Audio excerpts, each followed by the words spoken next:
తెలంగాణలో మరోసారి డీలిమిటేషన్ రగడైతే మొదలైంది. పార్లమెంటు స్థానాల పెంపు గురించి సీఎం రేవంత్ అయితే కీలక వ్యాఖ్యలు చేయడం జరిగింది. డీలిమిటేషన్ వల్ల దక్షిణాదిలో ఎంపీ సీట్లు తగ్గవని అమిత్ షా చెబుతున్నారని, కానీ సీట్లు పెరుగుతాయని మాత్రం చెప్పడం లేదని ఆయన అన్నారు. మరి డీలిమిటేషన్ పేరుతో దక్షిణాదికి అన్యాయం చేసే కుట్రకు బీజేపీ పాల్పడుతుందంటూ కూడా విమర్శలు చేశారు. ఉత్తరాధీన సీట్లను పెంచుకుని అధికారంలోకి రావాలని బీజేపీ చూస్తోందని అన్నారు. నిధులన్నీ బీమారు రాష్ట్రాలకు ఇస్తూ దక్షిణాదికి అన్యాయం చేస్తున్నారని ఆరోపించారు. సీట్లు రాని దక్షిణాది రాష్ట్రాలను నిర్వీర్యం చేయాలని బీజేపీ చూస్తోందని మండిపడ్డారు. ఇక డీలిమిటేషన్ ప్రాతిపదిక ఏమిటో ముందే స్పష్టం చేయాలని ఆయన అనడం జరిగింది. జనాభా ప్రాతిపదికన అయితే దక్షిణాది రాష్ట్రాలకు తీవ్ర అన్యాయం జరుగుతుందని ముఖ్యమంత్రి అన్నారు. ప్రస్తుతం సీఎం రేవంత్ వ్యాఖ్యల్లో రాష్ట్రంలో ఆసక్తి రేపుతున్నాయని అనుకోవాలి. మొత్తం ఇదే అంశానికి సంబంధించి మనతో మాట్లాడడానికి లైవ్లో సిద్ధంగా ఉన్నారు రాజకీయ విశ్లేషకులు కోటేశ్వరరావు గారు, అదేవిధంగా బీఆర్ఎస్ నేత పోలపల్లి రామ్మూర్తి గారు, కాంగ్రెస్ స్పోక్ పర్సన్ లింగం యాదవ్ గారు, అదేవిధంగా బీజేపీ నేత మహేందర్ రెడ్డి గారు. అందరికీ గుడ్ మార్నింగ్ అండి. ఓకే, ఇప్పటివరకు మీరు విన్నారు. మరోసారి ఈ డీలిమిటేషన్ అంశం అయితే తెరపైకి వస్తుంది. తెలంగాణలో చాలా హాట్గానే నడుస్తుంది, హీట్ పెంచిందని అనుకోవాలి. సో దీనికి సంబంధించి మనం మొదటగా మన అనలిస్ట్ గారితో మనం స్టార్ట్ చేద్దాం. కోటేశ్వరరావు గారు, అసలు డీలిమిటేషన్ హీట్ ఏంటి, ఇప్పుడు మళ్ళీ కొత్తగా ఎందుకు వస్తుంది, దీనివల్ల ఎవరెవరికి నష్టాలు ఎవరెవరికి లాభాలు ఒకసారి విశ్లేషణ అందిస్తే. డీలిమిటేషన్ అనేటువంటిది గతంలో కూడా ఇది చర్చ జరిగింది, ఇప్పుడు కూడా చర్చ జరుగుతూ ఉంది. కొద్ది రోజుల క్రితం తమిళనాడు ముఖ్యమంత్రి స్టాలిన్ ఈ అంశాన్ని ప్రస్తావించారు. తదుపరి రేవంత్ రెడ్డి గారు దీన్ని ముందుకు తీసుకొచ్చారు. స్టాలిన్ అంశం మీద అమిత్ షా గారు స్పందించినటువంటి తీరు మనం చూసాం. అయితే డీలిమిటేషన్ అనేటువంటి దానికి సంబంధించి ప్రాతిపదిక ఏమిటి, ఎట్లా చేస్తారు అనేటువంటిది ఇంతవరకు ఎక్కడ విధి విధానాలని ఖరారు చేసినట్టు కేంద్ర ప్రభుత్వం ఏమీ ప్రకటించలేదు. ఎన్నికల కమిషన్ ఏమీ ప్రకటించలేదు. అయితే గతంలో జరిగినటువంటి జనాభా ప్రాతిపదికన డీలిమిటేషన్ అనేటువంటి ప్రక్రియ జరిగింది. ఆ ప్రక్రియలో భాగంగానే ఉమ్మడి ఆంధ్రప్రదేశ్లో విషయానికి వస్తే ఆంధ్ర ప్రాంతంలో సీట్లు తగ్గి తెలంగాణ ప్రాంతంలో సీట్లు పెరగడం అనేటువంటిది మనం చూసాం. ఎందుకు అంటే హైదరాబాదు పరిసరాల్లో జనాభా కేంద్రీకరణ, జనాభా సంఖ్య పెరగడంతో, లేదా ఆంధ్రప్రదేశ్లోని కోస్తా జిల్లాలు లేదా రాయలసీమ ప్రాంతంలో అనేక కారణాలతోటి జనాభా తగ్గిపోయినటువంటి నేపథ్యంలో సీట్లు తగ్గిపోయాయి. ఆ రీత్యా ఒకవేళ అదే ప్రాతిపదిక కనుక జరిగేట్లయితే ఈసారి మొత్తం దక్షిణాది రాష్ట్రాలన్నిటికీ కూడా సీట్ల ప్రాతినిధ్యం తగ్గిపోయేటువంటి అవకాశం ఉంటుంది అనేటువంటిది డెఫినెట్ గా, అదే కనుక ప్రాతిపదిక అయితే డెఫినెట్ గా తగ్గిపోతుంది. అందువల్ల లోక్సభలో సీట్లు పెంచకుండా లేకపోతే మరొకటి చేయకుండా ఒకవేళ ఇదే ప్రాతిపదిక కనుక అయ్యేట్లయితే దక్షిణాది ప్రాతినిధ్యం అనేటువంటిది తగ్గిపోతుంది. ఇది ఎందుకు జనాభా తగ్గింది ఏమిటి అనేటువంటిది కూడా మనందరికీ తెలిసినటువంటి బహిరంగ రహస్యమే. అది కుటుంబ నియంత్రణ విధానాన్ని అమలు జరపడంలో దక్షిణాది రాష్ట్రాలు ముందున్నాయి. ఉత్తరాది రాష్ట్రాలు ఇప్పటికీ దాన్ని ఇంకా క్యాచ్ చేయలేదు. ఎప్పుడంటే 50 సంవత్సరాల క్రితం దక్షిణాది రాష్ట్రాలు కుటుంబ నియంత్రణ పద్ధతులని అమలు జరిపి జనాభా తగ్గడానికి అది ఒక కారణం. మిగిలినటువంటి రీజన్స్ కూడా జనాభా తగ్గడానికి అనేక ఉన్నాయి. కానీ అటువంటి పరిణామం ఉత్తరాది ప్రాంతాల్లో జరగలేదు అనేది కూడా మనం చూస్తున్నాం.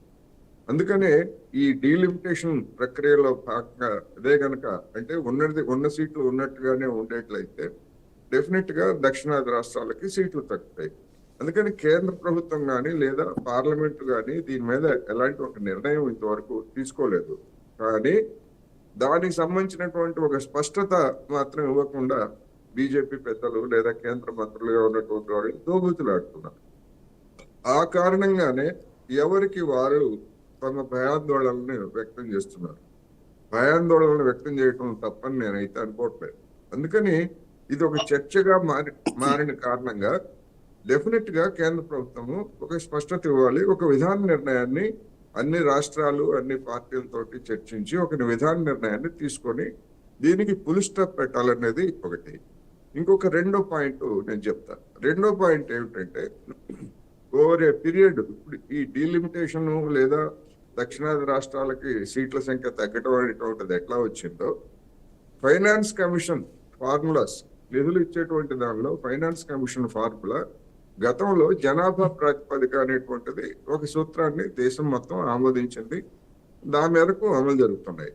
ఇదే క్రమంలో తలెత్తినటువంటి కొత్త పరిణామం ఏంటంటే, దక్షిణాది రాష్ట్రాల్లో జనాభా సంఖ్య తగ్గిపోయింది. నేను ఇందాక చెప్పినట్టుగా కుటుంబ నియంత్రణ ఇతర కారణం. మరి ఆ కారణంగా గణనీయమైనటువంటి మొత్తం దక్షిణాది రాష్ట్రాల నుంచి కేంద్రానికి నిధులు వెళ్తున్నటువంటి పన్నుల రూపంలో లేదా మరొక రూపం వెళ్తున్నప్పుడు, ఈ ప్రాతిపదికన చూసేట్లయితే రాష్ట్రాలకి జనాభా ప్రాతిపదికన కేటాయింపులు అన్యాయం జరుగుతూ ఉందనేది ఒక వాస్తవం. అందుకని మారిన పరిస్థితుల్లో ఏ విధంగా ఏ రాష్ట్రానికి ఎవరికి అన్యాయం జరగకుండా, అది డీలిమిటేషన్ కావచ్చు, నిధుల బదిలీ కావచ్చు, లేదా ఇంకేదైనా కావచ్చు. అందుకని కొత్త పరిస్థితుల్లో కొత్త పద్ధతుల్ని అన్వేషించాల్సినటువంటి అవసరం ఉన్నది. కానీ కేంద్రం వైపు నుంచి అటువంటి చొరవ కానీ ఆ విధంగా ప్రయత్నిస్తున్నట్టు కానీ ఎక్కడ ఇంతవరకు సంకేతాలు లేవు. అందుకనే బీజేపీ మీద అనుమానాలు. ఎందుకు బీజేపీ మీద అనుమానాలు అంటే, మొత్తం మీద చూసినప్పుడు దక్షిణాది రాష్ట్రాల్లో బీజేపీ అనేది 10 సంవత్సరాల పాటు నరేంద్ర మోడీ గారికి ఆయనకి ఉత్తరాది రాష్ట్రాల్లో బ్రహ్మరథం పెట్టినా కానీ దక్షిణాది రాష్ట్రాలకు వచ్చేసరికి ఆయన ప్రభావం ఏమి కనపట్టలేదు.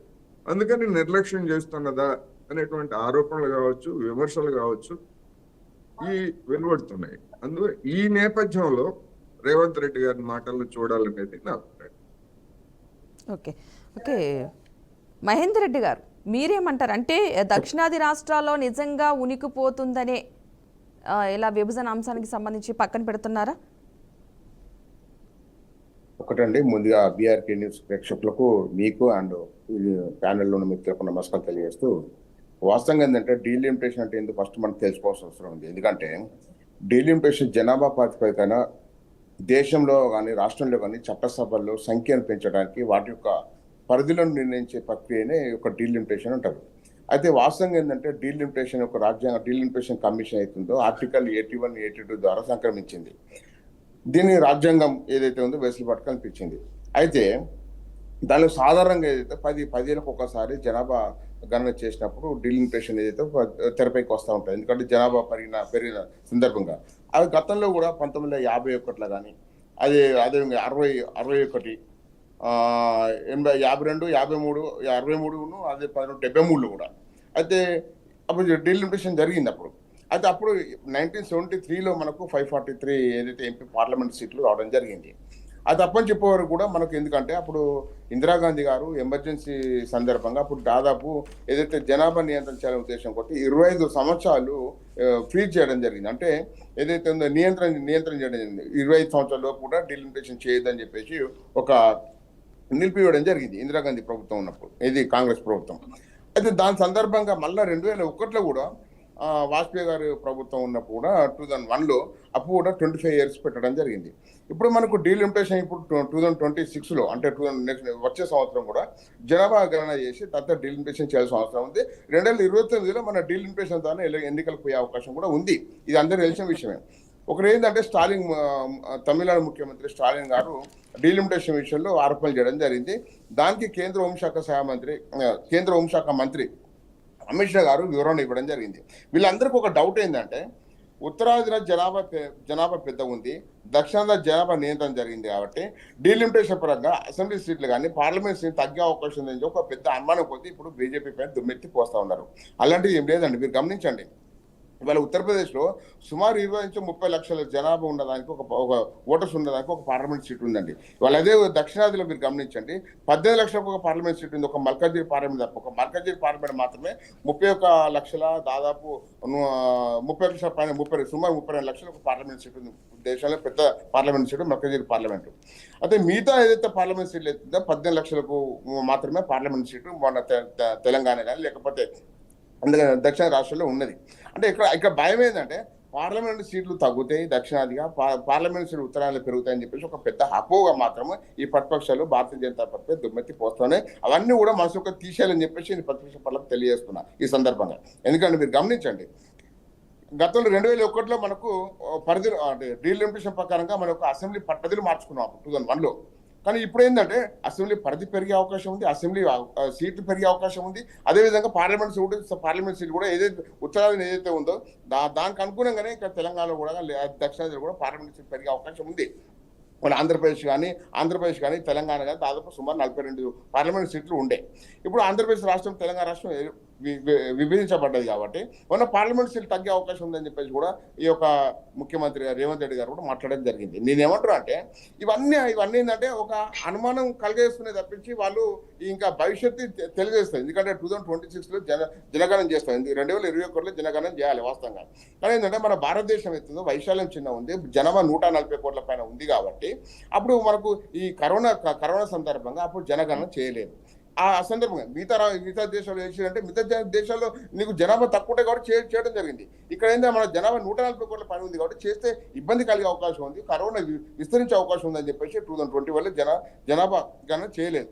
దాన్ని కూడా దుమ్మెత్తి పోస్తామని ప్రతిపక్ష పార్టీలు. నేనేమంటా అంటే ఇవాళ కేంద్రంలో భారతీయ జనతా పార్టీ ఉంది కాబట్టి ఏదో రకంగా బదనాం చేయాలనే ఉద్దేశం కొద్దీ వీళ్ళు మాట్లాడుతున్నారు తప్పించి ఎలాంటి ఒక బేస్ లేదు, వీళ్ళు మాట్లాడే దాంట్లో బేస్ లేదు. ఇది వాస్తవంగా చెప్పాలంటే అమిత్ షా లోక్సభలో కూడా మోడీ గారు కూడా స్పష్టంగా చెప్పడం జరిగింది. అదే విషయాన్ని అమిత్ షా గారు తమిళనాడు టూర్లో కూడా స్పష్టంగా చెప్పడం జరిగింది. చెప్పినాక కూడా వారు దీన్ని అనేక రకాలుగా మాట్లాడుతూ ఉన్నారు. ఇప్పుడు నిన్న కేటీఆర్ కూడా మాట్లాడడం జరిగింది. నేనేమంటా అంటే ఏదైతే జనాభా ప్రాతిపదికన ఏదైతే పార్లమెంట్ సీట్లు పెంచాలని చెప్పేసి ఒక గతంలో చేస్తూ ఉన్నారు కాబట్టి అదే కాకుండా దక్షిణ రాష్ట్రాల్లో కుటుంబ నియంత్రణ సక్సెస్ఫుల్ కావడంతో దక్షిణ రాష్ట్రాల్లో నిజంగానే వారు కోటేశ్వరరావు గారు చెప్పినట్టు వాస్తవంగా సంఖ్య తగ్గింది కాబట్టి మనకు అన్యాయం జరిగే అవకాశం ఉందని చెప్పేసి మాత్రమే మాట్లాడుతూ ఉన్నారు. కానీ వాస్తవంగా అన్యాయం జరగలేదు, ఇంకా అన్యాయం జరిగే అవకాశం ఉందని చెప్పేసి మాట్లాడుతూ ఉన్నారు. అంటే వీళ్ళు ఊహించుకొని మాట్లాడుతూ ఉన్నారు. ఆ విషయం మీరు గమనించాలి ఇక్కడ. ఎందుకంటే ఎక్కడ కూడా అన్యాయం జరిగేది దేశంలో మోడీ గారి ప్రభుత్వం అన్ని సమానంగా వస్తున్నారు, అన్ని రాష్ట్రాలు సమానంగా వస్తున్నారు. ప్రజలకు అన్యాయం జరగద్దని చెప్పేసి అన్ని రకాలుగా వాళ్ళు మొత్తం పరిపాలన చేస్తున్నారు, సుపరిపాలన అందిస్తున్నారు. రాబోయే 2026 నుంచి 2029 వరకు ఏదైతే డీలిమిటేషన్ ప్రక్రియ జరిగి 2029 జరిగే ఎలక్షన్స్ ఏదైతుందో డీలిమిటేషన్ ప్రక్రియలో ఏదంటే అవంతరాలు లేకుండా నేను ఒక విషయం చెప్తాను. డీలిమిటేషన్ కమిషన్ ఒక విషయం చెప్తాను. సుప్రీంకోర్టు మాజీ న్యాయమూర్తి అదేవిధంగా ఎన్నికల కమిషన్ తోని ఒక నివేదిక సమర్పిస్తుంది. ఆ నివేదికలో కూడా ఏమైనా తప్పులొప్పులు ఉంటే ప్రజల నుంచి అభిప్రాయాలు సేకరిస్తుంది.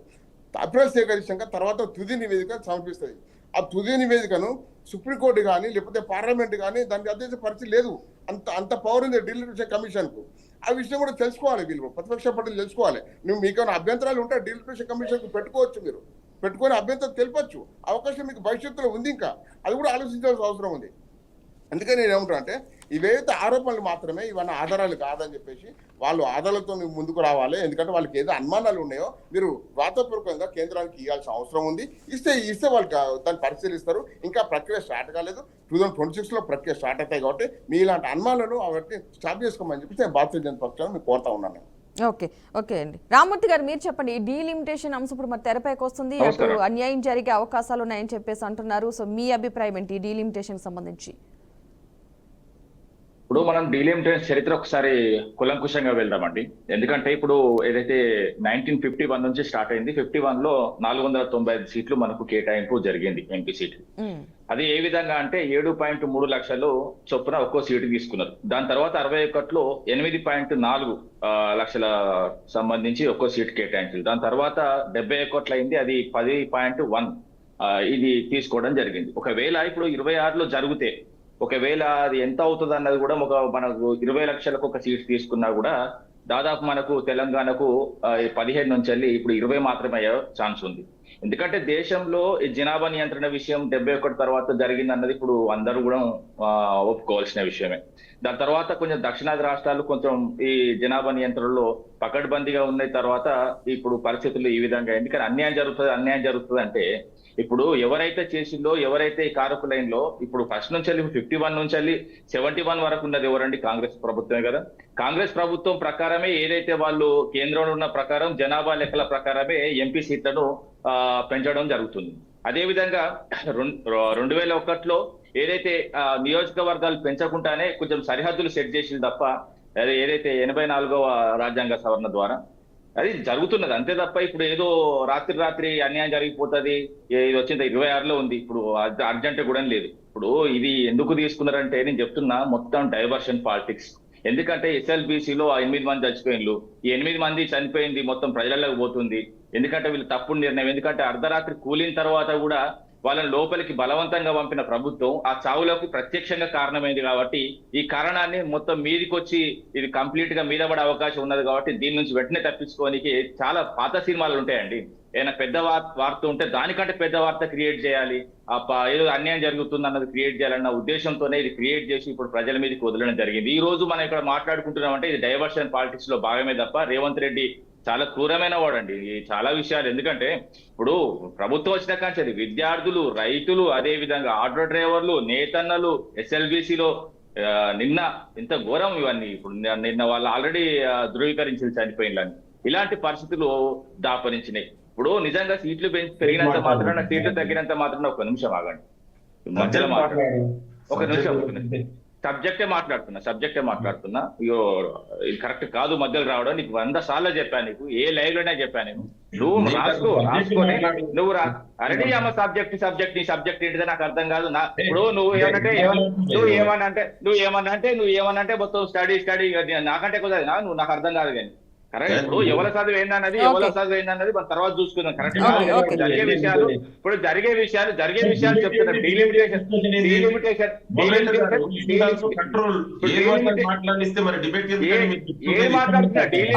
బాగానే మాట్లాడుతుంది, ఇక్కడ వేరే మాట్లాడుతుంది.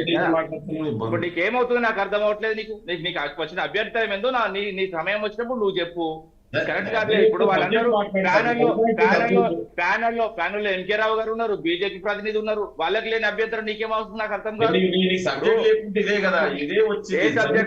చదువుకొని వస్తే సబ్జెక్ట్ మాట్లాడుతుంటది. బ్రదర్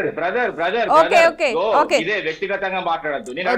నేను అడుగుతున్నా ఇప్పుడు చాలా విషయాలు నేను అడగాలంటే నీ దగ్గర ఇప్పుడు ఒకటే this is not the way అంటావు, ఇంకో 2 మాటలు సబ్జెక్ట్ అంటావు. ఇది తప్ప నీకేం రాదు. వాస్తవం నువ్వు నేర్చుకో, ఫస్ట్ నువ్వు నేర్చుకో. నీకు నువ్వు చెప్తున్నా కదా ఇప్పుడు నీ టర్న్ వస్తే నీ టర్న్ వచ్చినప్పుడు పాత చింతకాయ పచ్చడి మొత్తం రుబ్బి మళ్ళీ ముందు పెడతావు అంతే తప్ప. కానీ నీ దగ్గర నేను చెప్తున్నా వినండి, డీలిమిటేషన్ ఒకటి చెప్తా వినండి. ఏదైతే 71 తర్వాత 25 సంవత్సరాలు పెంచుకుంటే బేన్లు, దాని తర్వాత మళ్ళీ 2000 కోట్ల కూడా పెంచుకుంటే బేన్లు. ఇదేంటంటే వాళ్ళ ప్రభుత్వాలు ఉన్నప్పుడే కదా. ఇప్పుడు ఏంటంటే జనాభా ప్రాతిపదిక మాత్రమే ఈ సీట్ల కేటాయింపు జరుగుతుంది. ఇది అందరికీ తెలుసు, రేవంత్ రెడ్డికి కూడా తెలుసు. తెలిసి కూడా జనాభా ప్రాతిపదిక చేయొద్దు, ఇంకే విధంగా చేయాలో మరి ఆయన చెప్పాలి కదా. ఇప్పుడు రేవంత్ రెడ్డి చెప్పాలి, ఏ విధంగా చేయాలన్నది కూడా ఆయన చెప్పాలి. ఇప్పుడు ప్రజల్ని కన్ఫ్యూజ్ చేసుడు తప్ప ఇంట్లో ఏం లేదు. రాత్రి అర్ధరాత్రి తెలంగాణకి న్యాయం జరగదు. ఎందుకంటే అక్కడ బీజేపీ కానీ అక్కడ కాంగ్రెస్ కానీ తెలంగాణ పాలిట శత్రువులు. ఒక పివి నరసింహరావు అయితే ఓర్వలేక ఆయనను సావగొట్టి ఆయనను కనీసం అంతిమ సంస్కారం కూడా చేయకుండా అవమానించిన పార్టీ ఏదైతే ఉన్నదో కాంగ్రెస్ పార్టీ. అదే విధంగా తెలంగాణ ఏర్పాటు కూడా అవమానించిన పార్టీ ఏదంటే బీజేపీ పార్టీ. ఇలాంటి పరిస్థితులు ఉన్నాయి. తర్వాత నెక్స్ట్ ఇది ఓకే అండి. ఓకే లింగం యాదవ్ గారు మీరు చెప్పండి, ఈ డీలిమిటేషన్ అంశం ఇప్పుడు తెరపైకి వచ్చింది, సో మీరు మాట్లాడాలనుకుంటున్నారో చెప్పండి. గుడ్ మార్నింగ్ అండి. డెఫినెట్ గా ఇవాళ కేంద్రంలో నరేంద్ర మోడీ ప్రధాని అయిన తర్వాత ప్రత్యేకించి దక్షిణాది రాష్ట్రాలకు ఏ విధంగా అన్యాయం జరుగుతుందో గత 10 ఏళ్లుగా మనందరం చూస్తూనే ఉన్నాం. ప్రత్యేకించి బడ్జెట్ లో తెలంగాణకు తో పాటు మిగతా దక్షిణాది రాష్ట్రాలకు తీవ్రమైనటువంటి అన్యాయం జరుగుతుంది. అయితే ఇక ప్రత్యేకించి బీఆర్ఎస్ నాయకుడు, బీజేపీ నాయకుడు ఇష్టంలో వచ్చి మాట్లాడారు. సో నేను దాని గురించి పోదలుచుకోలే. ప్రత్యేకించి స్పెసిఫిక్ గా డీలిమిటేషన్ గురించి ఇవాళ ఆనాడు కేంద్ర ప్రభుత్వం తీసుకున్నటువంటి జనాభా నియంత్రణ, ఎందుకంటే ఆనాడు దేశంలో ఉన్నటువంటి పరిస్థితులు, ఆహార ధాన్యం కొరత, అప్పుడున్నటువంటి సిచ్యువేషన్స్ కు అనుగుణంగా పాపులేషన్ కంట్రోల్ చేయాలని అప్పుడున్నటువంటి కేంద్ర ప్రభుత్వాలు నిర్ణయాలు తీసుకున్నాయి. సో ప్రత్యేకంగా జనాభా ప్రతిపాదకలు ఇప్పుడే మిగతా వాళ్ళు చెప్పినట్టు 1971 బీజేపీ నాయకు 73 అన్నాడు, కానీ 71 బేస్ గా 1971 ఆధారంగా డీలిమిటేషన్ జరిగింది. అది 543 లోక్సభ సీట్స్ గా నిర్ణయించడం జరిగింది.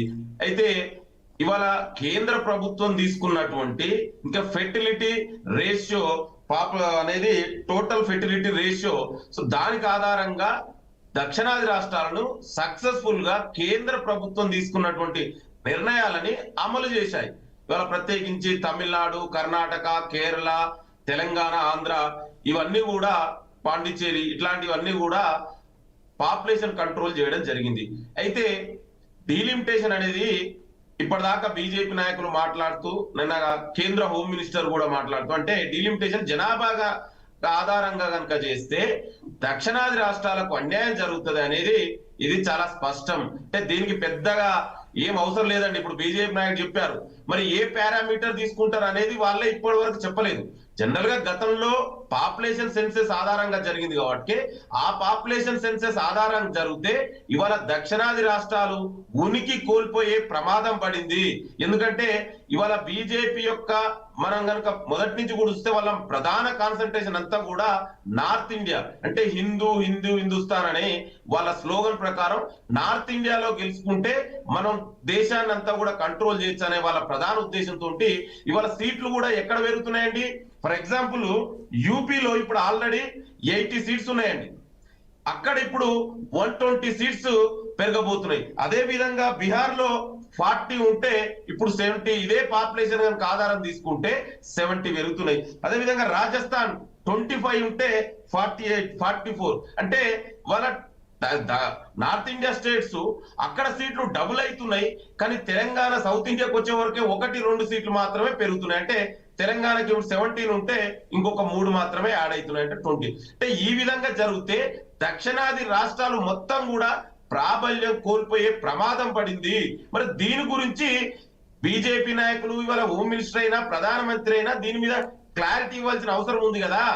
ఇవాళ పాపులేషన్ సెన్సెస్ తీసుకోమని చెప్పాలి కదా. మరి ఇవాళ జనరల్ గా డీలిమిటేషన్ జరిగిందంతా కూడా పాపులేషన్ బేసిస్ మీదనే. మరి ఇవాళ దక్షిణాది రాష్ట్రాలు జనాభా నియంత్రణ చేయడం అనేది కూడా ఒక శిక్షణ అండి. ఇది శిక్ష చేస్తున్నా దక్షిణాది రాష్ట్రాలకు? ఇవాళ మీరు ప్రభుత్వం తీసుకున్న నిర్ణయాన్ని సక్సెస్ఫుల్ గా అమలు చేస్తే ప్రోత్సహించేది పోయి ఈ శిక్షలు పడడం ఏందండి? అందుకే మేము దీన్ని ప్రశ్నిస్తున్నాం. డెఫినెట్ కూడా దక్షిణాది రాష్ట్రాలకు అన్యాయం జరిగితే డెఫినెట్ కూడా ప్రశ్నిస్తాం. ఇవాళ India is a union of states and cooperative federalism. ఇక్కడ ఏ రాష్ట్రానికి కూడా అన్యాయం జరగొద్దు. అన్ని రాష్ట్రాలకు ఇప్పుడు కేంద్ర ప్రభుత్వం నిర్ణయం తీసుకున్నందుకు, దాన్ని సమర్థించినందుకు శిక్ష వేస్తున్నారు. నిర్ణయాన్ని అమలు చేయని రాష్ట్రాలకేమో ఇవాళ ప్రమోషన్ లెక్క వస్తున్నాయి, సీట్లు పెరుగుతున్నాయి నార్త్ ఇండియన్ స్టేట్స్ కు. దీన్ని ప్రశ్నిస్తున్నాం. దీంట్లో తప్పే ఉందండి? ఎస్, డెఫినెట్ కూడా ప్రశ్నిస్తుంది. ముఖ్యమంత్రి గారు బరాబర్ అడుగుతారు. ఇవాళ బీఆర్ఎస్ నాయకులు, మరి వాళ్ళ ఇక్కడ ఉన్న నాయకుడు, మరి కేటీఆర్ డిసిజన్ ఒకటి, ఇక్కడ ఉన్న నాయకుడు డిసిజన్ ఒకటి. ఒకసారి కేటీఆర్ ఏం మాట్లాడిందో అది కూడా తెలుసుకొని మాట్లాడండి. ఇదే కేటీఆర్ కూడా డీలిమిటేషన్ గురించి చాలా సార్లు మాట్లాడారు. దక్షిణాది రాష్ట్రాలకు అన్యాయం జరుగుతుంది. మరి ఇక్కడ ఉన్న బీఆర్ఎస్ నాయకుడికి వాళ్ళ అధినాయకుడు మాట్లాడిన మాట తెలియదు. మరి నేనేమంటున్నంటే ఇవాళ అన్ని దక్షిణాది రాష్ట్రాల ముఖ్యమంత్రులైనా దక్షిణాది రాష్ట్రాల ప్రజలు కూడా తీవ్రంగా వ్యతిరేకించవలసినటువంటి అవసరం ఉంది. జనాభా ప్రతిపాదికన మాత్రం డీలిమిటేషన్ జరిగితే డెఫినెట్ కూడా తీవ్రంగా నష్టపోయే జరుగుతుందండి.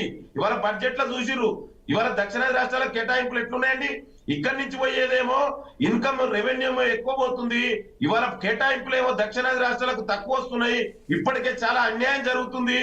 ఇవాళ చూస్తున్నారు దక్షిణాది రాష్ట్రాలను కేంద్ర ప్రభుత్వం, బీజేపీ ప్రభుత్వం వచ్చిన తర్వాత ఏ విధంగా ఇన్సిడెంట్ జరుగుతుంది. ఇవాళ లాంగ్వేజ్ పేరు మీద ఒకవైపు ఆల్రెడీ చాలా విషయాలను ఇవాళ దక్షిణాది రాష్ట్రాలని మోసపోతున్నారు. ఇవాళ ప్రజలు కూడా, ఇవాళ విద్యార్థులు ప్రత్యేకించి యూపీఎస్సీ లాంటి ఎగ్జామ్ లో కూడా దక్షిణాది రాష్ట్రాలు చాలా అన్యాయం జరుగుతుంది. ఎందుకంటే ఇవాళ రీజనల్ లాంగ్వేజ్ ని అక్కడే మనకు యూపీఎస్ లో కూడా అలా ఉండదండి. దానివల్ల దక్షిణాది రాష్ట్రాల విద్యార్థులు చాలా నష్టపోతున్నారు. ఇవన్నీ ఒకవైపు జరుగుతుంటే మళ్ళొక వైపు ఇవాళ డీలిమిటేషన్ జనాభా ప్రతిపాదిక అంటే డెఫినెట్ కూడా దక్షిణాది రాష్ట్రాల ప్రజలందరూ కూడా ఇర్రెస్పెక్టివ్ ఆఫ్ పొలిటికల్ పార్టీస్ అండి, ఇక్కడ ఉన్న బీజేపీ నాయకుడైనా బీఆర్ఎస్ అయినా కూడా మనమంతా కూడా తెలంగాణ దక్షిణాది రాష్ట్ర ప్రజల ఆశయాలకు అనుగుణంగా ఉండాలి. అంతే తప్ప పార్టీ ఒక వైఖరి తీసుకుందని దక్షిణాది రాష్ట్రాలకు తెలంగాణకి ఇట్లా అన్యాయం జరిగితే తెలంగాణ ప్రజలు, దక్షిణ ప్రజలు ఎవరు ఊరుకోరండి. నేను అందుకే అంటున్నా, డెఫినెట్ కూడా మనందరం కూడా ప్రశ్నించాలి. ఇప్పటి వరకు ప్రధాని ఎందుకు క్లారిటీ ఇవ్వలేదండి? ఇంకొకటి మాట్లాడుతున్న బీజేపీ నాయకుడు, డీలిమిటేషన్ కమిషన్ ఉంటది, డీలిమిటేషన్ కమిషన్ అది సుపీరియర్ బాడీ, దాన్ని ఏదైనా చెప్తారు. ఏం మాట్లాడతారండి? ఇవాళ దేశంలో వ్యవస్థలన్నీ ఎట్లా మారిపోయినాయి? నీకు తెలియకుంటే నీకు తెలియదు చివరికి ఎలక్షన్ కమిషన్ ఆఫ్ ఇండియా ఎట్లా అపాయింట్మెంట్ అయిందని నీకు తెలియదు. అదే నీకు first listen, you don't know anything. అరే ఫస్ట్ లిజన్, నువ్వు మాట్లాడు. ఎలక్షన్ కమిషన్ ఆఫ్ ఇండియా ఎట్లా అపాయింట్మెంట్ అయింది తెలుసా నీకు? అది గతంలో ఎవరుండేది? గతంలో chief justice of India, opposition leader, cabinet prime minister. కానీ ఇవాళ ఎట్లా అపాయింట్మెంట్ అయింది? అందుకే ఇవాళ ఎలక్షన్ కమిషన్ వాళ్ళు స్వతంత్రంగా పనిచేయట్లేదు. ఇంకా డీలిమిటేషన్ కమిషన్ వీళ్ళు చెప్పే ఫేర్ ఎట్లా నడుస్తుందండి? అందుకే నేను ఏమంటున్నంటే ఇవాళ అందరం కూడా ప్రశ్నించాలి.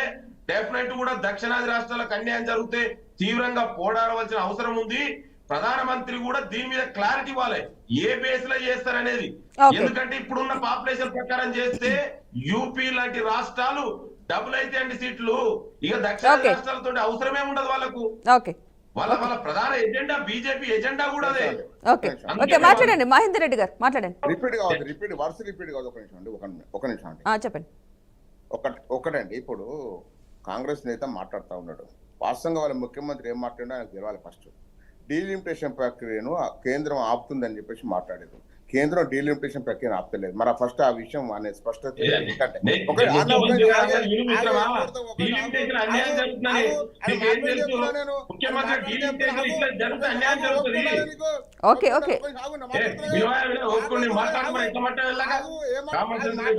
నేను డీలిమిటేషన్ ప్రక్రియను కేంద్రం ఆపుతుందని చెప్పేసి రేవంత్ రెడ్డి గారు మాట్లాడడం జరిగింది. డీలిమిటేషన్ ప్రక్రియ ఆపుతామని చెప్పేసి కేంద్రం ఎవరైనా బీజేపీ నేత చెప్పిండా అండి? ఒక విషయం స్పష్టత ఇవ్వాలి. ఎందుకంటే ఎవరు చెప్పలేదు. డీలిమిటేషన్ ప్రక్రియ 2026 ప్రారంభమవుతుంది. ఏది జనాభా గణన అయిపోయినాక డీలిమిటేషన్ ప్రక్రియ స్టార్ట్ అవుతుంది. ఒకటి, ఇప్పటివరకు మన కాంగ్రెస్ మిత్రులు మాట్లాడినందుకు కూడా భవిష్యత్తులో ఈ విధంగా జరుగుతుందని చెప్పేసి ఊహించి మాట్లాడిన వర్ష తప్పేసి ఎక్కడ కూడా అట్లా జరగదని చెప్పేసి కేంద్రం స్పష్టత ఇస్తా ఉన్నది. అవి మీరు ఆలోచించండి. ఇంకా కొద్ది ఓపిక, టైం ఉంది, ఇంకా టైం ఉంది, మధ్యలో రాకూడదు. నేను చెప్తున్నా కదా.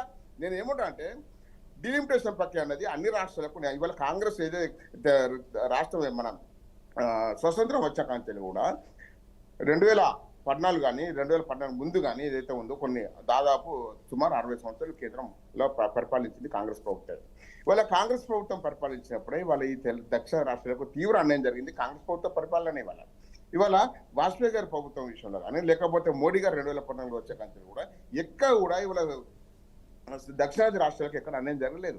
ఎందుకంటే మీరు గమనించండి, ప్రతి ఒక్క రాష్ట్రానికి నిధుల విషయంలో కానీ సంక్షేమ పథకాల విషయంలో కానీ అనేక సంక్షేమ పథకాలు కానీ నిధుల విషయంలో ఇవాళ ఈ రాష్ట్రానికి ఇస్తూ ఉంటే ఈ రాష్ట్రాలకు సంబంధించిన ప్రాంతీయ పార్టీలు ఏవైతే ఉన్నాయో వాటిని పక్కదారి పట్టించి ఆ పథకాలకు మార్పేరు పెట్టి వీళ్ళ పథకాలుగా ఇక ప్రచారం చేసుకుంటా, అదేవిధంగా కేంద్ర ప్రభుత్వ పథకాలను ఇక్కడ మరుగున పెట్టుకుంటా ఆ పథకాలను అమలు చేయకుండా దక్షిణ రాష్ట్రాలకు అన్యాయం చేస్తున్న పార్టీలు ఎక్కువ ప్రాంతీయ పార్టీలు ఇక్కడ.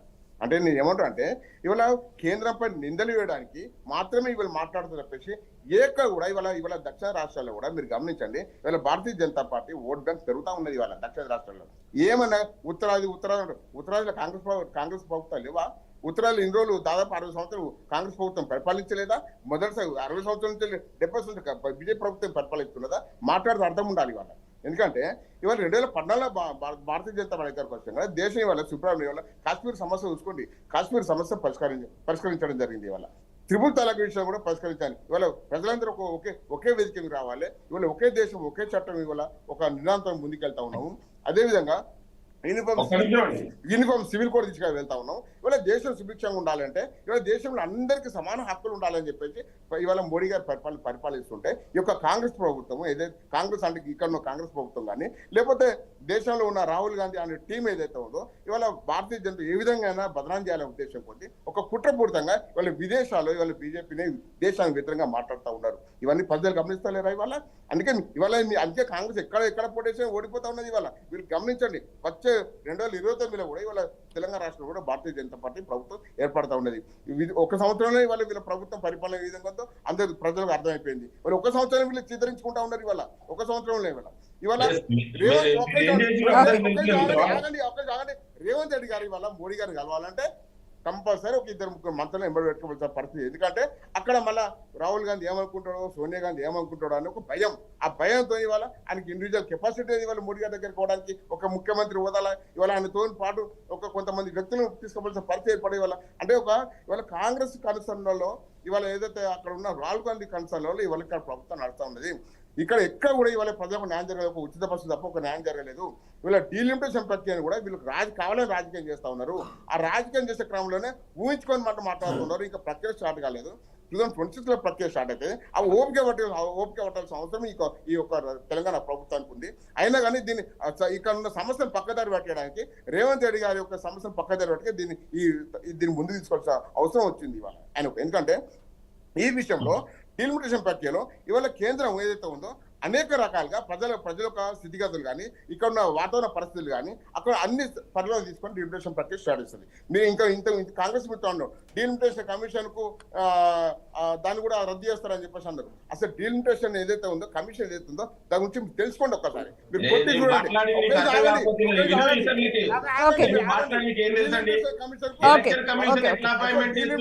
స్వతంత్రంగా పనిచేస్తారా? నీకు ఏం తెలుసు కానీ వినోద్ మాట్లాడిన దానిలో ఇతరులుగా ఏం వినోద్ గారు ఏం మాట్లాడినావు, ఏం మాట్లాడుతున్నావు, ఎట్లయితే ఎవరు అపాయింట్ చేస్తారు తెలుసా నీకు? అది దాన్ని ఏమంటారో తెలుసా నీకు? పరిభాష తెలుసా? రాజకీయ పరిభాష డీలిమిటేషన్ లో రాజకీయ పార్టీలు ఏ విధంగా ఇన్ఫ్లుయెన్స్ చేస్తాయో ఆ పరిభాష తెలుసా నీకు? మీరు ప్రజలు తప్పుదారి పట్టడానికి ప్రయత్నం చేయకుండా ప్రజలు అన్ని గమనిస్తా ఒక నిమిషం అండి ఉన్నారు. మోడరేటర్ గారు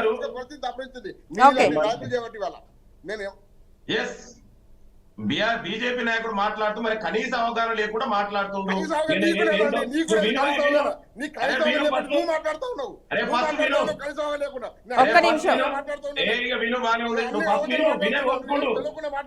అరే విను ఫస్ట్ విను. You should listen first. Listen. ఆ మాత్రం పేషెన్స్ లేకుండా ఎందుకు చెప్తున్నావు? ఫస్ట్ విను. అయిపోయింది మాట్లాడే బాగానే ఉంది. రామూర్తి గారు మీరు మాట్లాడుతానన్నారు కదా, చెప్పండి. ఎందుకంటే ఇప్పుడు ఇద్దరు మాట్లాడుతుంటారని వాస్తవంగా గొడవ పెట్టుకునే ఇష్యూ కాదు, అదే విధంగా డిబేట్ కాదు. ఎందుకంటే జనాభా లెక్కల ప్రకారము ఒకవేళ 26లో మన జనాభా ఎంత అయితే 1.41 బిలియన్లకు చేరుకుంటది. దాని ప్రకారం చేస్తే అన్యాయం జరుగుతుంది అన్నది ఎవరికైనా తెలుసు. ఎందుకంటే దక్షిణ భారతదేశంలో జరుగుతున్న విషయం కానీ ఉత్తర భారతదేశంలో జరుగుతున్న విషయాలు కానీ మనం ఒకసారి కులంకుశంగా వెళ్దాం. ఎందుకంటే ఇప్పుడు ఉత్తరప్రదేశ్, బీహార్ ఇప్పుడు 120 సీట్స్ ఉన్నాయి. ఇది పెరిగితే 200 చిల్లర అయ్యేటట్టున్నది. అలాంటి సందర్భాల్లో ఏదైతే తెలుగు రాష్ట్రాలకు కానీ రెండు రాష్ట్రాలు చెప్పాను, కొంచెం ఓపికతో బట్టి 2 రాష్ట్రాలు కలిపి చెప్పాను. లెక్క పెట్టుకున్నావా? రాగు. ఎందుకంటే ఇదేమో తొందరపాటు ఉండదు. ఎందుకంటే చాలా ఇంపార్టెంట్ సబ్జెక్ట్. ఎందుకంటే తొందరపాటి కోగిల ముందుకు కూర్చున్నట్టు నేను ఎందుకంటే 26లో జరిగే విషయం ఇప్పుడు జరుగుతుంది. ఇప్పుడు ముందు పెట్టినంటే డైవర్షన్ పాలిటిక్స్ అన్నది నేను చెప్తున్నా, మరీ చెప్తున్నా. ఎందుకంటే ఇప్పుడు దక్షిణాది రాష్ట్రాల్లో 6 రాష్ట్రాలకు సంబంధించి, ఎందుకంటే ఇప్పుడు మనకు 10ల సంఖ్యలో పెడితే వాళ్ళకు 100ల సంఖ్యలో సీట్లు దొరుకుతాయి అన్నది కులంకుశంగా ఎవరిని అడిగినా చెప్తారు. అదే విధంగా ఏంటంటే ఏదైతే 2026లో డీలిమిటేషన్ చేస్తే దాని ప్రతిపాదికన మాకు తీసుకోవాలి. ఎందుకంటే విభజన చట్టంలో మాకు ఒక పొందుపరిచలు, ఎందుకంటే ప్రతి ఒక్క ఎంపీ స్థానంలో 2 అసెంబ్లీ సీట్లు పెంచాలన్నది గౌరవ ఏదైతే వినోద్ కుమార్ గారు లోక్సభలో చెప్పడం జరిగింది. అదే విధంగా కేసీఆర్ గారు కూడా ప్రధానమంత్రికి కానీ హోంశాఖ మంత్రులకు కానీ లెటర్లు రాయడం జరిగింది. ఇవన్నీ జరుగుతున్న విషయంలో ఏంటంటే ఇప్పుడు జరుగుతున్న విషయాలు కూడా మనం కులంకుశంగా మనం ముందుకు వెళ్తే చాలా విషయాల్లో, చాలా అంశాల్లో ఏదైతే తెలంగాణకు కానీ మిగతా రాష్ట్రాలకు కానీ దక్షిణ భారతదేశం కానీ బడ్జెట్ లో కానీ అదే విధంగా పనుల విషయంలో కానీ మనం ఇచ్చింది ఎక్కువ, మనకు వచ్చేది తక్కువ అన్నది అన్ని విషయాల్లో తెలుసు. నేనేమంటున్నా అంటే మేము మా స్టాండ్ కూడా క్లియర్. ఎందుకంటే దక్షిణ భారతదేశానికి ఎప్పుడు అన్యాయం జరుగుతుంది అన్నది మేము పదే చెప్పుకుంటూ వచ్చినాము. అదే విధంగా పివి నరసింహరావు విషయంలో కానీ, దాని తర్వాత బడ్జెట్ విషయంలో కానీ, ఇప్పుడు మొన్న 2 బడ్జెట్లు పోయినాయి. 2 బడ్జెట్లో 0. ఈ గెలిచిన 8 మంది బీజేపీ అభ్యర్థులు, అదే విధంగా గెలిచిన కాంగ్రెస్ 8 మంది అభ్యర్థులు, ఒక ఎంఐఎం అభ్యర్థి మొత్తం చేతులు ముడుచుకొని సపరేట్ కూర్చున్నారు. వీళ్ళు ఉత్సాహ విగ్రహాలకు కూడా పనికారు. వాళ్ళు నైతిక బాధ్యత తీసుకొని రాజీనామా చేయాలని మొదటి నుంచి చెప్తున్నా. ఎందుకంటే బడ్జెట్ లో దక్కట్లేదు, అదే విధంగా డీలిమిటేషన్ అయినా కూడా మనకు ముబ్బిడిగా వచ్చే అవకాశాలు ఉన్నాయి. కాబట్టి ఎందుకంటే ఒకవేళ 50% పెరగాల్సి వస్తే 17 నుంచి మనకు 9 పెరగాలి. కానీ ఆ పరిస్థితి 71 ప్రతిపాదన తీసుకున్నా కూడా మనకు సీట్లు ఎక్కువ పెరగాలి. కానీ పెరిగే అవకాశం లేకుండా ఏదైతే బీజేపీ కానీ అంతకుముందు కాంగ్రెస్ కానీ దీనికి కారణం అంతే తప్ప కానీ వీళ్ళు ఇక్కడ ఎవరు కారణం కాదు. ఈ రెండు ఏదైతే కేంద్రంలో ఉన్న ఏదైతే పార్టీలు ఏదైతే నేషనల్ పార్టీస్ అని చెప్పుకుంటున్నాయి, ఒక జాతీయ విధానం లేకుండా వాళ్ళకు అనుకూలంగా ఇంకోటి ఏంటంటే దక్షిణ భారతదేశం వైపు ఒక సైడ్ ఒక విధంగా, అదే విధంగా ఉత్తర భారతదేశం ఒకలాగా చూసుకుంటున్న విధానం మనం తేటతెలేం. ఎందుకంటే ఒక్క నాయకుడు ఎదిగినా కూడా ఓర్వలేం. ఎందుకంటే గౌరవ్ కేసీఆర్ గారు కూడా ఖమ్మంలో మీటింగ్ పెట్టిన తర్వాత ఏం జరిగిందో చూసుకున్నాం. ఎందుకంటే దక్షిణ భారతదేశానికి సంబంధించిన కొంతమంది ముఖ్యమంత్రి అభ్యర్థులు, అదే విధంగా నార్త్ కు సంబంధించిన ఏదైతే కాంగ్రెస్ కు అదే విధంగా బీజేపీకి అనుకూలంగా లేని కొన్ని పార్టీలు ముఖ్య నేతలను పిలిచి మీటింగ్ పెట్టిన తర్వాత కళ్ళల్లో మొత్తం కంప్లీట్ గా విషం పోసుకొని విషం చిమ్మి ఏదైతే బీఆర్ఎస్ పార్టీని లేకుండా చేద్దామన్న రెండు పార్టీలు ఏకమై చేసిన కుట్ర కూడా మనం చూసాం. ఇలాంటి పరిస్థితులు ఎందుకంటే ఇప్పుడు చాలా అంశాలు ఇప్పుడు ఎందుకంటే 51 నుంచి జరుగుతున్నది ఈ జనాభా ప్రతిపాదన ప్రకారం, దాని తర్వాత 61 జరిగింది, 71 జరిగింది. 171 ప్రకారం 543 సీట్లు కేటాయించారు. ఆ 543 సీట్లు అట్నే కొనసాగుంటూ వస్తున్నాయి. ఇప్పుడు వాటిని పెంచాలి అంటే కంపల్సరీ ఏదైతే విభజన హామీలో ఏదైతే ఉన్నదో ఆ పొందుపరిచిన ప్రకారం చేయాలన్నది క్లియర్ గా ఉన్నది. కానీ దాన్ని అప్పుడు వాళ్ళు పట్టించుకోలేదు, ఇప్పుడు వీళ్ళు పట్టించుకోలేదు. ఈరోజు ఇద్దరు దోషులే కదా, ఇలాంటి పరిస్థితులు ఉంటాయి. ఓకే ఓకే కోటేశ్వర గారు, మీరు చెప్పండి. అంటే 2026లో డీలిమిటేషన్ కి సంబంధించి కేంద్రం కసరత్తు చేస్తున్న నేపథ్యంలో ఏ ప్రాతిపదికన ఒకవేళ ఈ డీలిమిటేషన్ చేస్తే అన్యాయం జరగకుండా ఉండే అవకాశం ఉందనుకోవచ్చు అంటారు తెలంగాణకి ఎస్పెషల్? ఎందుకంటే డీలిమిటేషన్ చేస్తే కనుక ఒక 3 సీట్లు మాత్రమే పెరిగే అవకాశం ఉంది అని ప్రచారం జరుగుతుంది. కాబట్టి ఏ ప్రాతిపదికన చేస్తే అంతవరకు వెళ్ళకపోవచ్చు? 2001లో జరిగినటువంటి డీలిమిటేషన్ ప్రక్రియలో ఆయా రాష్ట్రాల్లో ఉన్నటువంటి అసెంబ్లీ సీట్లను కానీ లేదా లోక్సభ సీట్లను కానీ సంఖ్యను మార్చలేదు. సంఖ్యను స్థిరంగా ఉంచి నియోజకవర్గాలని పునర్వ్యవస్థీకరించారు. ఆ క్రమంలో కొన్ని జనాభా ప్రాతిపదికని అప్పుడు తీసుకున్న కారణంగా కొన్ని నియోజకవర్గాలు అంతర్ధానం అయ్యాయి, కొన్ని కొత్త నియోజకవర్గాలు అనేటువంటివి ఉనికిలోకి వచ్చాయి. అందుకని ఇప్పుడు కూడా అదే ప్రాతిపదికన సంఖ్యను లేకపోతే అది మార్చకపోయేట్లయితే దక్షిణాది రాష్ట్రాలకి ఇప్పుడున్నటువంటి ప్రాతినిధ్యం ఇప్పుడు ఉంటుంది, ఉత్తరాది రాష్ట్రాలకు కూడా ఇప్పుడు ఉంటుంది. ఇప్పుడు కేంద్ర మంత్రులు ఏం చెప్తున్నారంటే దక్షిణాది రాష్ట్రాలకి అన్యాయం జరగదు అంటున్నారు తప్ప న్యాయం జరుగుతుంది అనేటువంటిది చెప్పట్లేదు. ఇక్కడ సమస్య ఏంటంటే ఉత్తరాది రాష్ట్రాలకి దామాషా ప్రాతిపదికన ఎక్కువగా పెరిగితే దక్షిణాది రాష్ట్రాలకు ఆ మేరకు పెరగకపోతే అది అన్యాయమే కదా. అందుకని అది స్థిరంగా ఉంటుందా, సంఖ్య స్థిరంగా ఉంటుందా లేదా అనేటువంటిది ఇంతవరకు ఎవరు నిర్ధారించలేదు. దానికి విధి విధానాలను డీలిమిటేషన్ కమిషన్ ఏర్పాటు చేయలేదు, దాని విధి విధానాలను కూడా ఇంతవరకు ఖరారు చేయలేదు. అయితే గతంలో జరిగినటువంటి దాని ప్రాతిపదికను చూసినప్పుడు అనేకమైనటువంటి అనుమానాలు తలెత్తుతున్నాయి.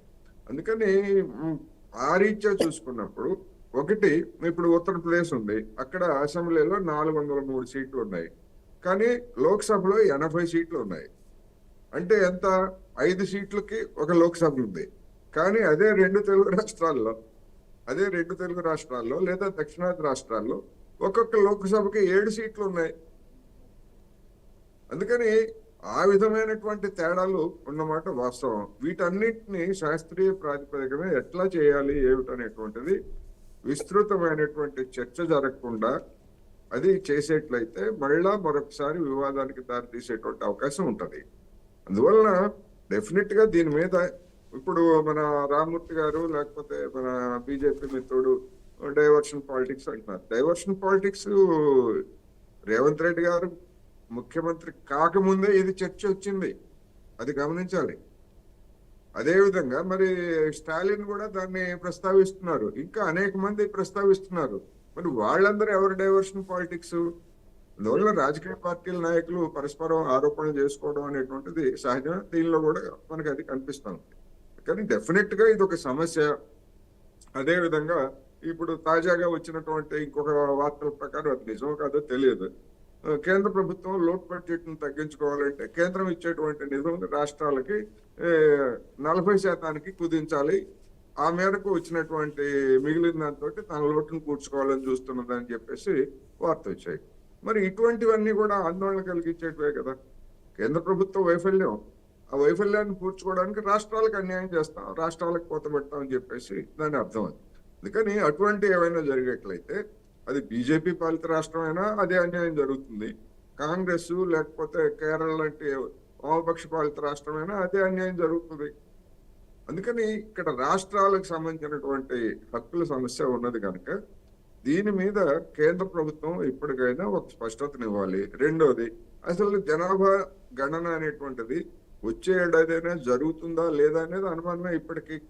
ఎందుకంటే ఉత్తరప్రదేశ్లో ఎన్నికలు జరగబోతున్నాయి, అదేవిధంగా బీహార్లో ఎన్నికలు, అదేవిధంగా తమిళనాడు, ఇవన్నీ ఎన్నికలు జరగబోతున్నటువంటి నేపథ్యంలో ఈ జనాభా గణన ఇవన్నీ కూడా చేస్తారా లేదా అనేటువంటిది ఇప్పటికే అనుమానమే. ఇప్పటికే గడువు మీరిపోయింది. అందుకని మరి 2029కి జమీల్ అంటున్నారు. ఆ జమీల్ లోపల అనేకమైనటువంటి సాంకేతిక పరమైనటువంటి రాజ్యాంగపరమైనటువంటి సమస్యలు ఉన్నటువంటి నేపథ్యంలో దీని మీద ప్రధానమంత్రి నరేంద్ర మోడీ గారు నోరు విప్పాలి. ఎందుకంటే ఆయన అనేక ముఖ్యమైనటువంటి సమస్యల మీద నోరు విప్పేటువంటి లక్షణం ఆయనకి లేదు.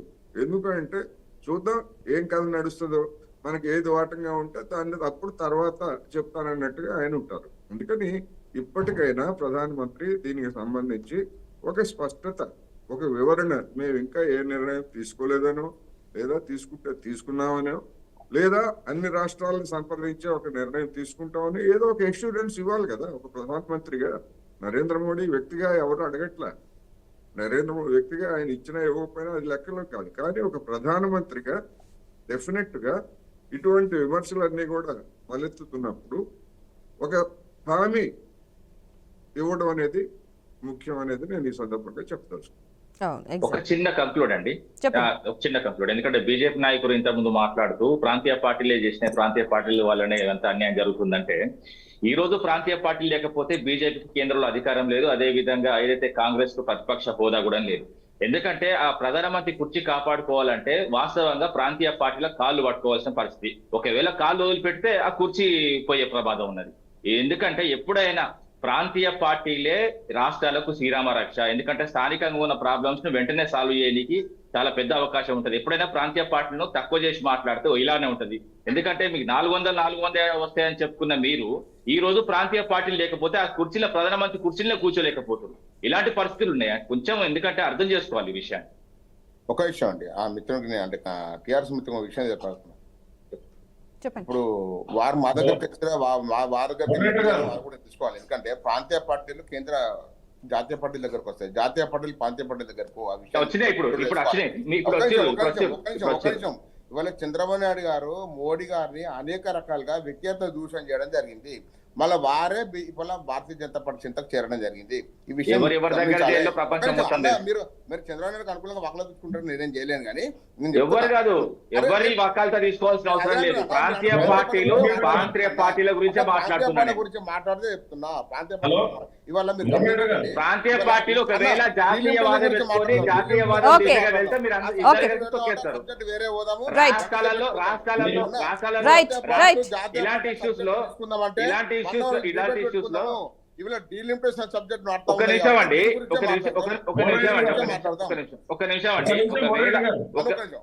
నేను ఒక్క నిమిషం చెప్తాను. ఇంతలో ఒక మిత్రుడు చెప్పడం జరిగింది, ఇవాళ రాష్ట్రాలకు అన్యాయం, దక్షిణ రాష్ట్రాలకు అన్యాయం జరుగుతూ ఉందని చెప్పి చెప్పడం జరిగింది. ఇవాళ వాస్తవం చెప్పాలంటే ఇవాళ 2014లో మోడీ గారు గవర్నమెంట్ చేపట్టినాక కేంద్రంలో ఇవాళ ఇప్పటి వరకు కూడా వాళ్ళు 3వసారి ప్రధానమంత్రి కొనసాగుతున్నారు. టీఆర్ఎస్ ప్రభుత్వం అంటే పోయే టైంలో మా కిషన్ రెడ్డి గారు కేంద్ర మంత్రి వర్యులు వారు పవర్ పాయింట్ ప్రజెంటేషన్ చేయడం జరిగింది. తెలంగాణకి ఎన్ని నిధులు ఇచ్చారు అని చెప్పేసి హైదరాబాద్ లో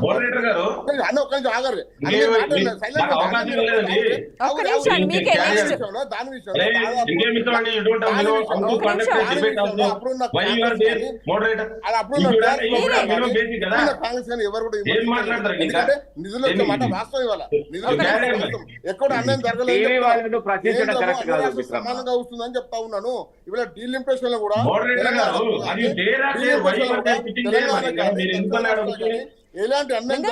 ఒక్క నిమిషం, మీకు లాస్ట్ మొత్తం మీకే ఇస్తాను టైం. మీరు మాట్లాడదు కానీ ఒక్క నిమిషం, ఒకే ఒక్క నిమిషం, ఒక్క నిమిషం ఉండండి. మహేందర్ రెడ్డి గారు ఓకే ఓకే అండి, క్యారియర్ మహేందర్ రెడ్డి గారు. ఒక్క నిమిషం చెప్పండి. ఒక్క నిమిషం మహేందర్ రెడ్డి గారు, మహేందర్ రెడ్డి గారు, మహేందర్ రెడ్డి గారు ఒక్క నిమిషం, మహేందర్ రెడ్డి గారు ఒక్క నిమిషం, మహేందర్ రెడ్డి గారు రైట్. ఓకే లింగయ్య యాదవ్ గారు మాట్లాడండి. ఇంకేం మాట్లాడతారండి? ఈ షుడ్ మీరు అలౌ చేయాలి కదా, ఎప్పుడు ఎవరు ఎట్లా మాట్లాడారు? మీరు సింపుల్ గా అందరు మాట్లాడడానికి అండి, you should have give proper time కదా. మరి అట్లాంటప్పుడు why you call us, you should not call me. ఇప్పుడు ఎవరి మీరు ఎట్లా, మీరు ఏ పేజ్, మీరు ఏందండి మీరు అనవసరం, you know that then you can conduct, you should give proper time.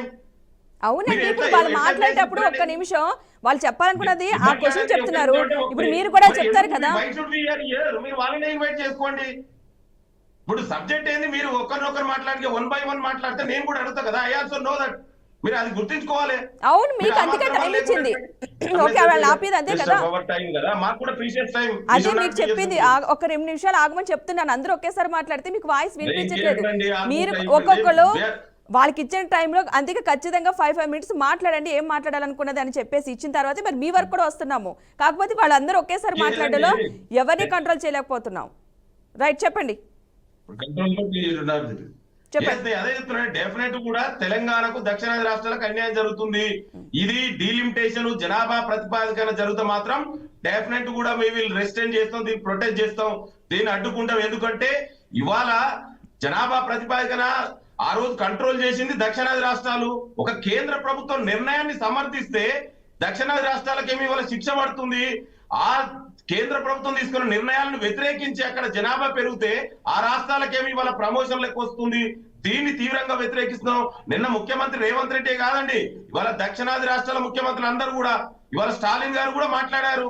Definite కూడా అన్ని రాష్ట్రాల ముఖ్యమంత్రులు మాట్లాడతారు, దక్షిణాది రాష్ట్రాల ప్రజలందరూ కూడా దీన్ని వ్యతిరేకిస్తారు కదా. ఇప్పటి వరకు ప్రధాని ఏ బేసిస్ లా డీలిమిటేషన్ చేస్తారనేది దానికి సమాధానమే లేదు. ఇవాళ గతంలో జరిగిన అన్ని కూడా జనాభా ప్రతిపాదికన జరిగినాయి. మరి ఇవాళ కూడా అదే జరిగితే తీవ్రంగా నష్టపోతున్నాం. దాన్ని చెప్తున్నాం మేము. ఇవాళ డైవర్షన్ పాలిటిక్, ఎవరు డైవర్షన్ పాలిటిక్స్ చేస్తున్నారండి? తెలంగాణ ప్రజలకు తెలియదా? ఇవాళ ప్రతిపక్ష నాయకుడు ఎక్కడుండో అడ్రస్ లేడు. ఆయన డైవర్షన్, ఒక అక్కడ SLPC లో చనిపోతే ఒక చాలా బాధాకరమైనటువంటి విషయం, దాని మీద కూడా రాజకీయాలు చేస్తారండి? ఇంత దుర్మార్గం ఇది. గతంలో ఇది ఒక అనుకోని సంఘటన జరిగింది.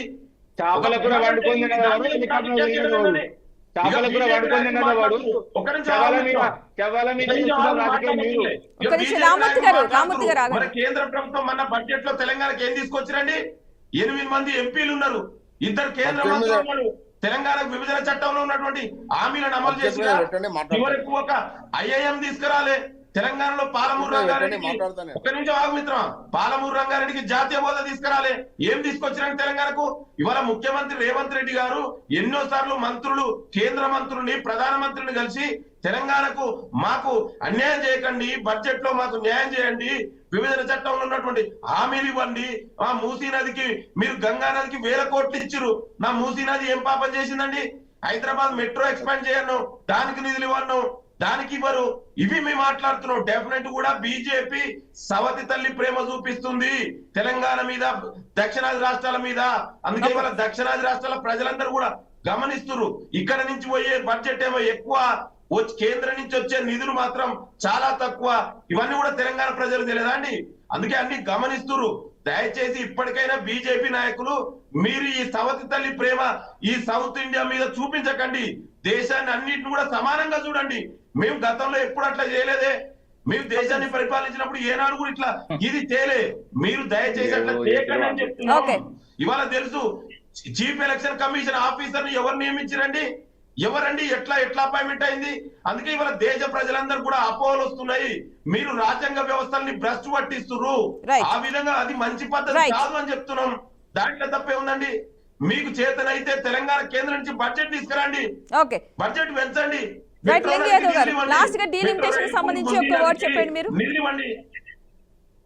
డీలిమిటేషన్ సంబంధించి మీరు చెప్పాలనుకున్నది ఒక లైన్ లో చెప్తే నెక్స్ట్ మన మహేందర్ రెడ్డి గారు మాట్లాడతారు లాస్ట్ లో.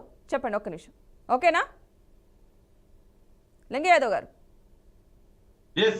ఓకే, ఇంకా అంతే చెప్పారు కదా? ఓకేనా? చెప్పండి. అదే డీలిమిటేషన్ కి సంబంధించి మాత్రం 1 word చెప్తే కనుక నెక్స్ట్ మనం మహేందర్ రెడ్డి గారి దగ్గరికి వెళ్దాం. అదే చెప్తున్నాండి, డీలిమిటేషన్ జనాభా బేసిస్ మీద జరుగుతా మాత్రం సౌత్ ఇండియాకు తీవ్రంగా అన్యాయం జరగబోతుంది. ఓకే. డెఫినెట్ కూడా ఇది ప్రతిపాదిక కావద్దు అంటున్నాం మేము. ఓకే. ఎందుకంటే ఇవాళ కేంద్ర ప్రభుత్వం తీసుకున్న స్కీములు అమలు చేసినందుకు శిక్ష చేస్తారా అండి? ఇవాళ వాళ్ళేమో అమలు చేయని రాష్ట్రాలకేమో ఇవాళ ప్రమోషన్లు వస్తున్నాయి, బెనిఫిట్స్ వస్తున్నాయి. మేము దక్షిణాది రాష్ట్రాలు అన్ని కూడా అమలు చేసినందుకు శిక్ష చేస్తున్నారు. ఇది మంచి పద్ధతి కాదు. జనాభా ప్రతిపాదికన తీసుకోరాదు. దీని మీద కేంద్ర హోమ్ మినిస్టరే కాదు, ప్రధానమంత్రి మాట్లాడాలి, క్లారిటీ ఇవ్వవలసిన Right. అవసరం ఉంది. రైట్.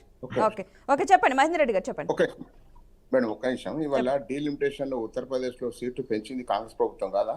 ఇవాళ ఒక వాస్తవ డీలిమిటేషన్ జనాభా పైన సీట్లు పెంచింది కాంగ్రెస్ ప్రభుత్వం కాదా? గతంలో కాంగ్రెస్ ప్రభుత్వం కదా పెంచింది. ఇవాళ వాళ్ళ ప్రభుత్వం చేసిన మిస్టేక్ కప్పిపుచ్చుకొని వాళ్ళ భారతీయ జనతా పార్టీ వచ్చాక ఇంకా డీలిమిటేషన్ చేయలేదు. ఇంకా ఓపిక పట్టమని చెప్తున్నాను నేను. ఏ ప్రాతిపదికన చేస్తారనే విషయం క్లారిటీ ఇస్తారు. డీలిమిటేషన్ కమిషన్ కూడా క్లారిటీ ఇస్తారు. కానీ భవిష్యత్తులో జరగని విషయాన్ని జరిగినట్టు మాట్లాడడం తప్పని చెప్తున్నాను నేను. ఎందుకంటే మీరు గమనించండి, ఇవాళ డీలిమిటేషన్ లో జనాభాత్వం చేసింది కాంగ్రెస్ ప్రభుత్వం కేంద్రంలో. ఆ విషయాన్ని మాట్లాడలేదు. ఆ విషయం కప్పిపుచ్చుకున్నారు ఇవాళ.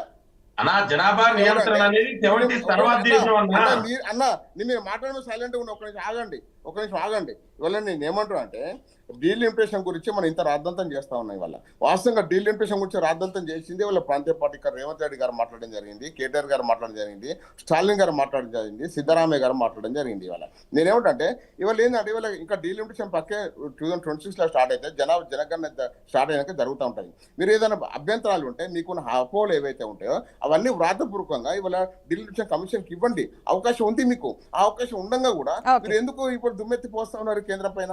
అవన్నీ మానుకోండి అని చెప్పి చెప్తా ఉన్నాను. రైట్ ఓకేనండి. డిబేట్లో పాల్గొనేందుకు రామూర్తి గారికి, లింగం యాదవ్ గారికి, కోటేశ్వర గారికి, మహేందర్ రెడ్డి గారికి థ్యాంక్ యూ సో మచ్ అండి. మొత్తంగా ఈ డీలిమిటేషన్ అంశం అయితే తెరపైకి మరోసారి రగడ రేపుతుందని అనుకోవాలి. జనాభా ప్రాతిపదికన కనుక డీలిమిటేషన్ చేస్తే కనుక దక్షిణాది రాష్ట్రాలకు అన్యాయం జరిగే అవకాశం ఉంది. ఎస్పెషల్లీ తెలంగాణకి అన్యాయం జరిగే అవకాశం ఉందంటూ కూడా అటు సీఎం రేవంత్ రెడ్డి కూడా వ్యాఖ్యలు చేయడం జరిగింది. ఒక ఉత్తరాది మీదే ప్రేమ ఉంది, దక్షిణాది మీద అన్యాయం చేస్తున్నారు అంటూ కూడా చెప్పడం జరిగింది. కానీ అన్యాయం చేస్తాము, అన్యాయం జరగదు అని చెప్పేసి కేంద్రం నుంచి వస్తున్నా సరే అన్యాయం జరగదని అంటున్నారు. కానీ న్యాయం జరుగుతుందని మాత్రం ఎక్కడ మాట ఇవ్వట్లేదు కదా అని చెప్పేసి ఇక్కడి నుంచి కూడా వ్యాఖ్యలు అయితే వెళ్తున్నాయి. చూద్దాం ఈ డీలిమిటేషన్ తర్వాత 2026లో జరగబోయే డీలిమిటేషన్ తర్వాత అసలు ఏ ప్రాతిపదికన ఈ డీలిమిటేషన్ చేస్తారు? నిజంగానే అన్యాయం జరుగుతుందా దక్షిణాది రాష్ట్రాలకు, లేదంటే ఈసారైనా కాస్త ఏమైనా న్యాయం జరిగే అవకాశం ఉందా? చూద్దాం పోను ఏం జరగబోతుందో.